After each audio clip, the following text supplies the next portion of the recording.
Who are the transnational carer employees?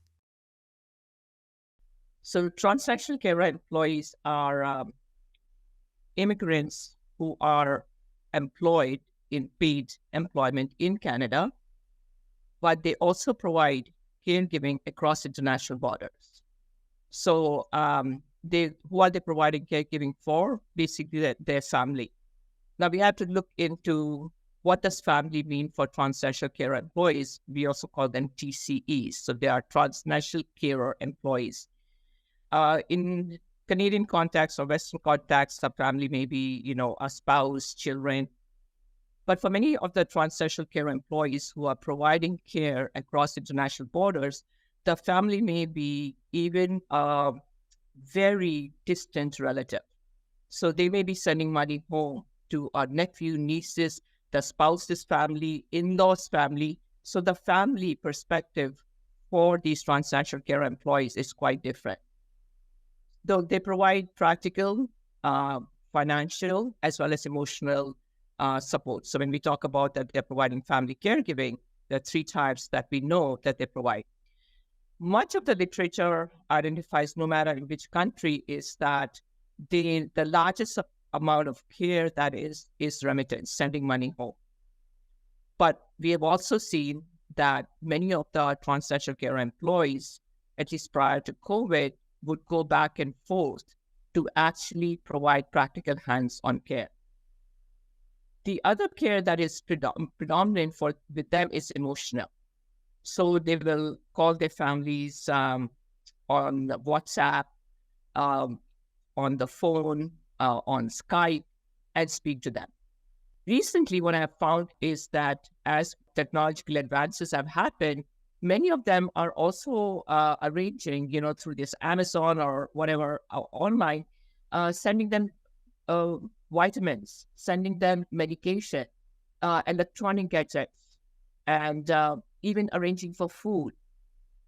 And for many of them, they will also be responsible for example, arranging for the funeral arrangements, picking up a lot in a village in India or Africa.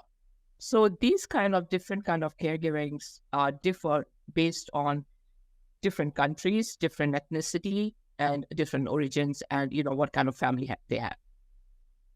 Now, to your second question about why do they need special consideration?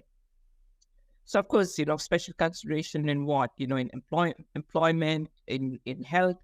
So you have to think about it that they are basically at the intersection of immigrants, employees, and family caregivers. But family caregivers to family in the country of origin and to the family in Canada. So they are actually performing a number of different jobs. And if you can think of transnational care employees, we know that we have a lot of nurses and BSWs coming from India and Africa. These are also working in healthcare and providing care to their family back home and providing care to their family in Canada. It's like triple caregiving. So we really have to take into consideration their unique positionality. They're also negotiating between time and distance, right? The geographical distance. So when we talk about distance caregiving, in COVID, we realized people couldn't go to Toronto. But here we're talking about huge geographical distances and time. So when I communicate, I was a transnational caregiver for a long time. When I communicate with my family in Middle East or in India, it's 10.5 hours difference. And I'm working. So I'm up all night if there's an emergency, talking to them, but I have to teach a class at 8 a.m. in the morning. And we really have to take this into consideration because of global aging. We know that everywhere people are aging. We also know that the Canadian government is looking for, employers are finding they couldn't find skilled labor shortage. So we have a number of categories and economic categories like the provincial nominee program through which these TC are coming. We have the Canadian experience class, and most of them are young, which means that they're leaving their family behind, which means that the number of transnational care employees are going to continue to increase. So if we really don't take this special, unique positionality as well as what they are doing, then it's not just going to impact their health, but also the Canadian economy. How can employers accommodate the needs of transnational carer employees, especially in light of cultural differences? Okay, so first I'm going to talk about without, culture. Let's just talk about caregiving.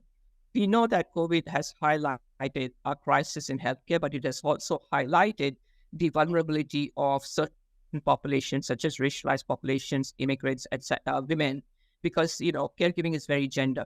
Whether it's from a Western perspective or other perspective, caregiving is gendered.